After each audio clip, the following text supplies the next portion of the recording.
Togolaises, Togolais, chers compatriotes, le professeur Wolu Komi prend la parole ce jour.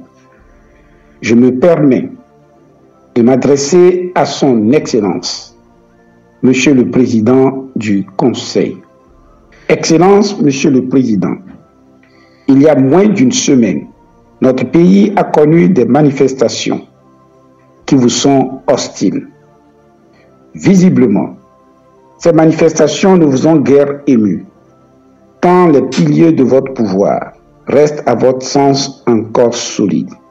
Mais pour une raison simple, les Togolais auraient tort de vous laisser continuer dans la voie que vous avez choisie. La raison est la suivante, Monsieur le Président. Vous connaissez ce qui est bien pour le peuple, mais volontairement, délibérément, vous avez choisi de faire le contraire. Je vous le démontre, Monsieur le Président. Premier point, vous avez vous-même affirmé, je vous cite, « Pour que la démocratie progresse en Afrique, il faut nécessairement limiter les mandats à 2 ou à 3. » Fin de citation. Vous savez que la démocratie est un besoin. Pour y parvenir, selon vous, il faut nécessairement limiter les mandats à 2 ou à 3.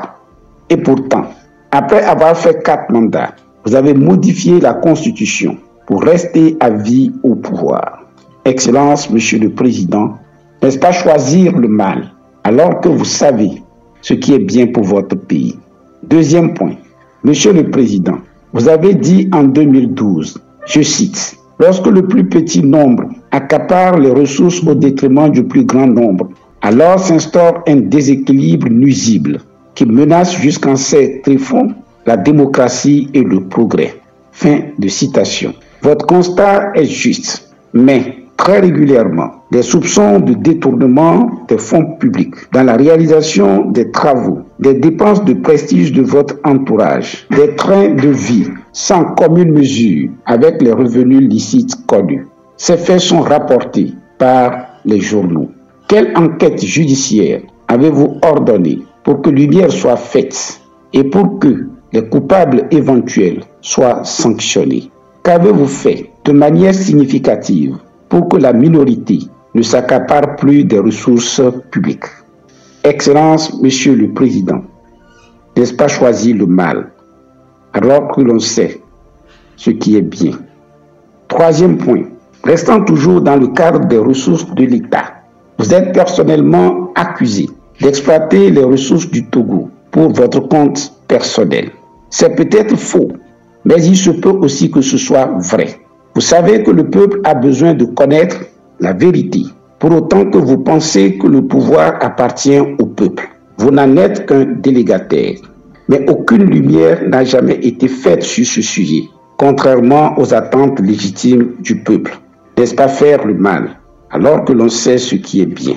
Le peuple n'a-t-il pas raison de penser que qui ne dit rien consent?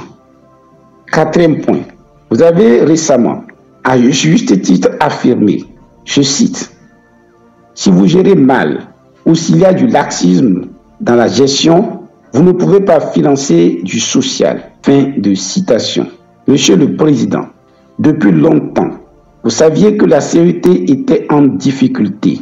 Vos collaborateurs, avec excès, consommaient l'énergie sans payer. Votre attention aurait été attirée sur le danger. Vous n'aviez pas réagi à temps. Aujourd'hui, c'est aux consommateurs d'en payer le prix. Excellence, Monsieur le Président, le peuple n'est-il pas en droit de considérer que c'est du laxisme? N'est-ce pas faire le mal alors que l'on connaît le bien? Pourriez-vous nous dire quel aurait été le montant économisé si depuis 10 ans, vos collaborateurs consommaient avec modération et payaient leurs factures? Cinquième point. Excellence, Monsieur le Président, vous connaissez l'état de la route nationale numéro 1 de Lomé à Sinkassi.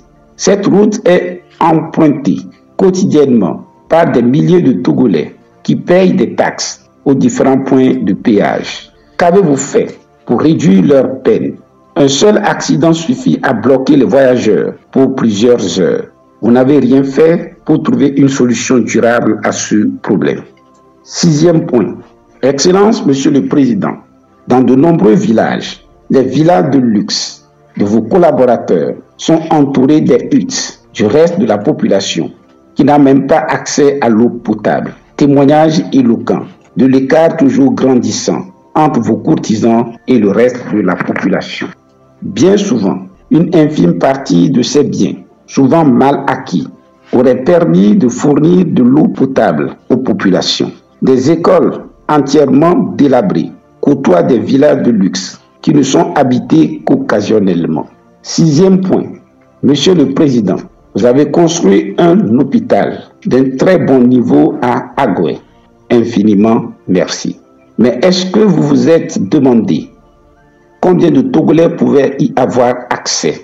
Quel est l'état du CHU Sylvanus Olympio, ouvert aux 85% de Togolais? Ces malades qui dorment à même le sol, ces enfants entassés, 3 par lit, témoignent contre vous.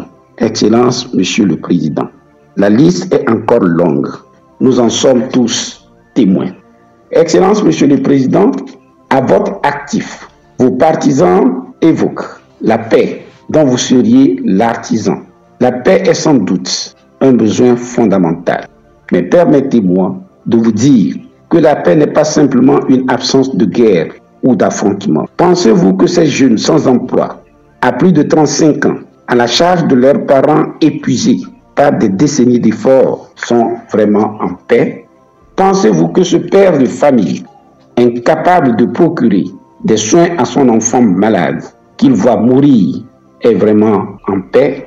Pensez-vous que le citoyen qui dort le ventre affamé est vraiment en paix? Pensez-vous qu'un peuple à qui l'on impose, sans consultation, une constitution, un peuple réduit au silence, est un peuple en paix? Il semblerait que les députés avaient voté cette constitution sans avoir eu le droit de lire le contenu. Pensez-vous sérieusement que ces députés sont des citoyens en paix? Excellence, Monsieur le Président, pourriez-vous objectivement nous donner les raisons qui justifient que l'on vous soutienne? Certes, vous aurez toujours au Togo vos soutiens inconditionnels. Certains le font parce que votre présence au pouvoir leur permet de continuer de piller le pays. Ce n'est pas vous qu'ils soutiennent, Monsieur le Président, mais leurs intérêts égoïstes. Une autre catégorie vous soutient par ignorance, car ils n'appréhendent pas le mal que vous faites contre le pays. D'autres, enfin, vous soutiennent par peur. C'est justement pour cette raison que pour votre compte, les personnes sont détenues, parfois sans jugement, pour dissuader ceux qui osent contester votre autorité. C'est pour cette raison qu'il faut mettre en prison des personnes qui, par leurs propos, sont en mesure d'éclairer davantage le peuple. Excellence, Monsieur le Président, tout est question de temps. Vous partirez forcément dans quelques semaines, dans quelques mois, dans quelques années ou même décennies. Vous partirez. C'est pourquoi je vous demande, avec humilité, de libérer les prisonniers politiques. C'est pourquoi je vous demande de revenir à un meilleur sentiment et de choisir le bien. C'est pourquoi je vous demande, Excellence, Monsieur le Président, de cesser d'entraver le développement du pays. Des richesses mal gérées sont forcément source d'endettement qui entravent les projets sociaux. Il est temps de libérer le Togo. Quoi que vous fassiez, vous ne pourrez jamais faire taire tous les Togolais. Professeur Oulou Komi, secrétaire national du PSR, je vous remercie.